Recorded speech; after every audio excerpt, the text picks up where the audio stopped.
first reaction video. Yeah, you feel me? Kind of nervous, you feel me? If I don't say that, it's my first reaction, so y'all can't really get on me for that. But like, we watching the top 10 best anime fights in 2045 so far. Let's get right into it.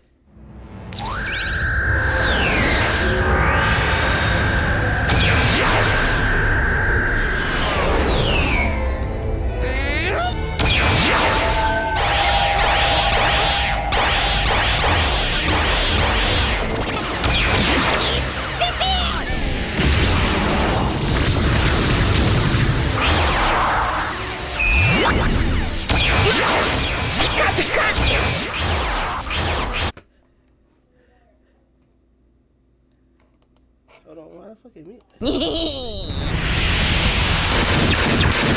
We're halfway through 2025 and the animators decided to bless us with some godly battles already. This year's fight scenes have been stacked and we're living for it. Get ready, because today we're presenting you with the top 10 best anime fights of 2025. どうしても倒せない！ボリアンシールド！マスタ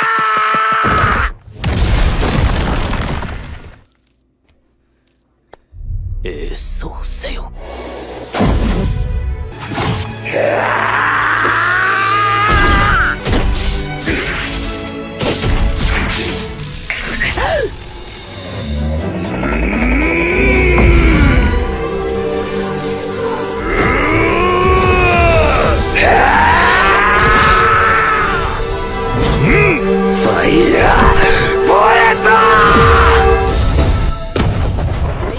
So hear me out, okay? If you followed the series, you'd know Otal is a complete unit and he's called the king for a reason. After years, he's finally throwing it down. And yes, it's terrifying. If it weren't for these four with their insane abilities plus a little bit of plot armor, he would have won. While Bell, Ryu, Mia and Hedin puts up an intense fight against Otal, however, he is known as the king for a reason and wasn't defeated by their combined efforts and was in fact holding back due to prior promise. It was amazing to see Hedin just spam Otal with his abilities and it only made Otal angrier. He's like the Broly of Danmachi and you just can't change my mind.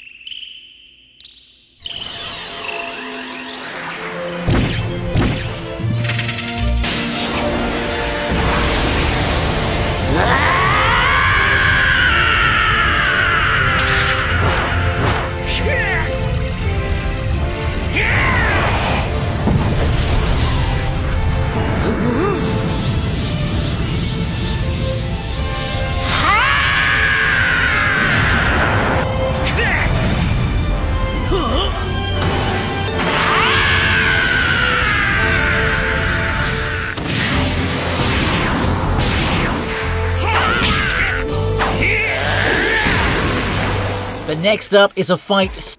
Bro, you don't understand, bro. Watching Dragon Ball give you goosebumps, my nigga. Like, that shit gave me chills, bro. Damn, that shit was cold.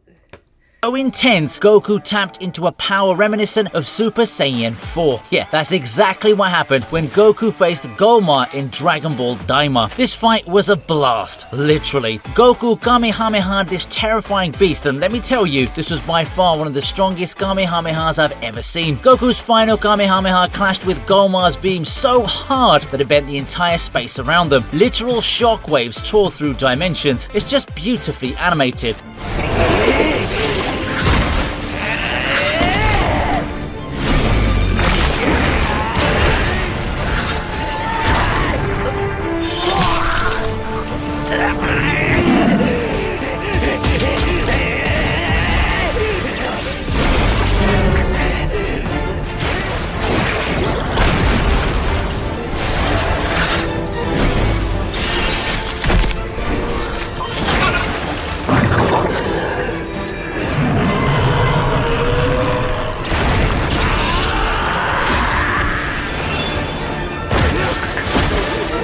on, we're going to ReZero as Garfield goes one-on-one against Kurgan. Garfield was done playing nice, and now he wanted to let loose, and Kurgan was already a force to be reckoned with, but Garfield absolutely cooked him. Both of them went feral, and to be honest, it gave Garfield even more of that main character aura. I was actually surprised that the animation of this fight turned out to be so good. Everything felt so energetic, and you could actually feel the weight of their every attack. I'm honestly so happy ReZero is getting this level of animation, and I didn't expect those impact frames. You could feel Garfield's bloodlust through every frame, but seeing Kurgan just stand there at the end was just the icing on the cake.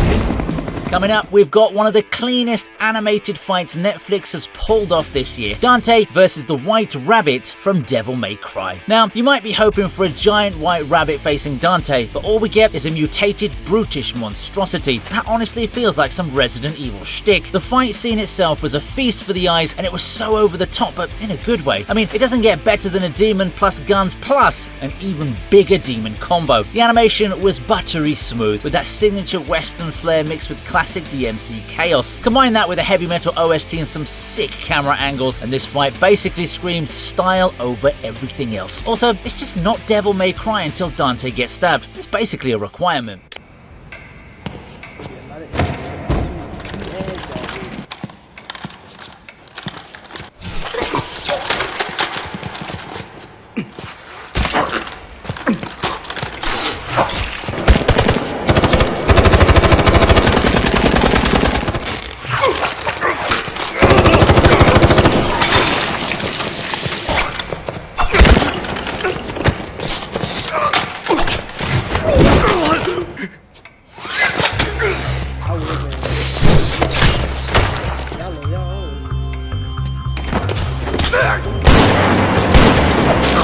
Sliding into the next spot, we've got Ghost Assassin versus SWAT from Lazarus. And I know it sounds like it's a scene straight out of a John Wick movie. Now, at the time of making this video, this scene was as epic as it could get. The Ghost Assassin didn't even feel human, so I guess he gets that name for a reason. He moved through shadows, slicing through heavily armed SWAT officers like they were nothing. I love how in this episode, this guy demands full payment up front just to take out one target, yet turns around and wipes out an entire SWAT team for free, all just to prove a point. Honestly, I agree with my last statement because it really felt like watching John Wick. I always love seeing a villain like him just go ham. The international flair and extra violence just make him even cooler. If I were the MC, I'd be a little bit scared.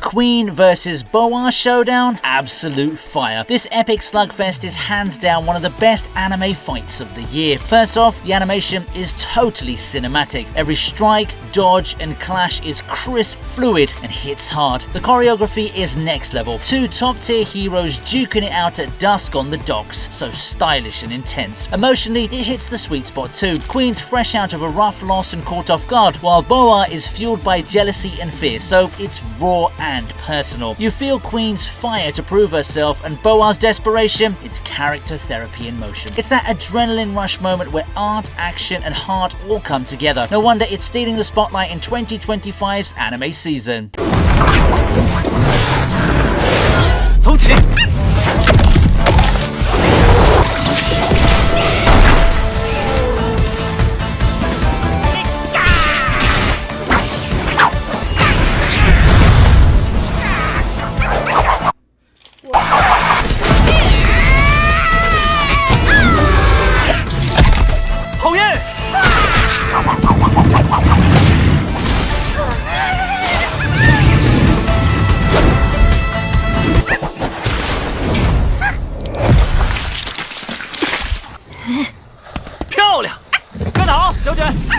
let's stay on the Donghua side for now. Liu Fengmeng vs Bai from All Devouring Whale is one of the most unexpectedly hilarious and badass fights of the season. On one side, we have Bai and her massive and elegant white snake spirit beast. And on the other side, we have Liu Fengmeng with a dog and cactus. Yes, a literal cactus. The cactus wraps the snake like it's doing some anime level bondage, and the dog, well, it pees on it. What starts off looking like a joke turns into one of the most entertaining tag team beatdowns ever. The animation just goes crazy, and the fight choreography just somehow makes all of this look epic and hilarious at the same time. It's an absolutely unforgettable fight that shows just how gutsy Liu Fengmeng is. Props to the spirit beast though for throwing absolute hands against the giant snake. 虫は虫だな。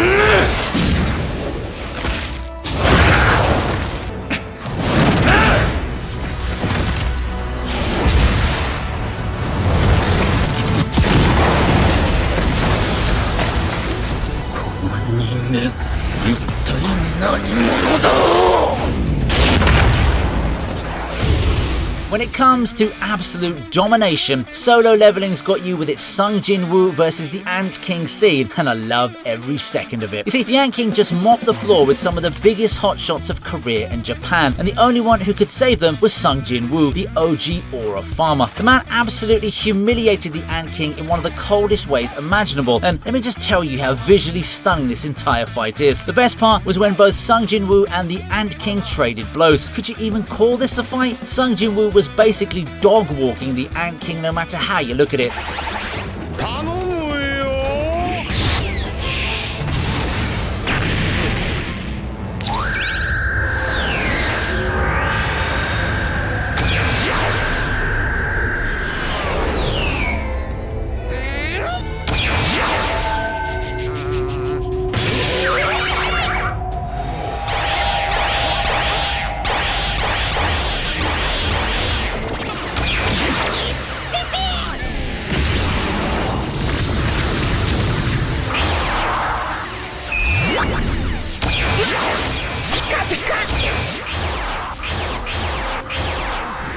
And they said this shit was over animated. Come on now. Come on now. This is a work of art, work of genius. Mwah. One Piece for life, nigga.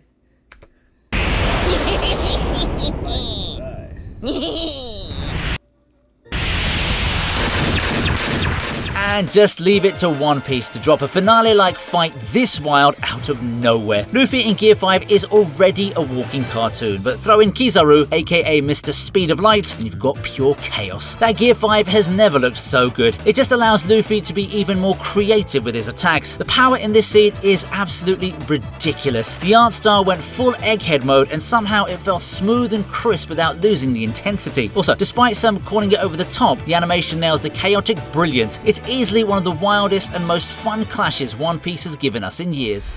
天之大而不足。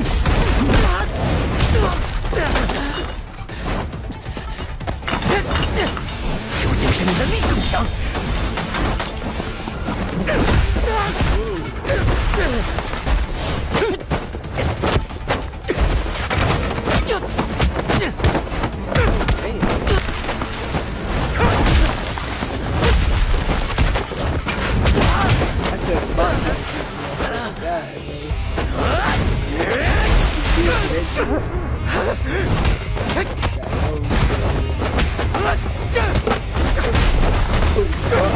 Last but not least, a year won't be complete without an unexpected banger, and Wang vs Mushan is by far the fight of 2025. They came out of nowhere and delivered a beatdown that felt like a full-on animated movie. When episodes 1 to 6 of this anime felt like an unfinished project, the scene from episode 7 just elevates its level by 1000%. Mushan tried to bully his way through, but Wang wasn't having any of it. The hand-to-hand combat plus the animation was a deadly combo. The camera work even moved like it was tracking lacking an actual martial arts scene. It had that raw energy that felt like old school kung fu flicks mixed with modern Sakuga polish. Again, what are they feeding Chinese animators? Because so far, they haven't missed. And that wraps up our list of the best anime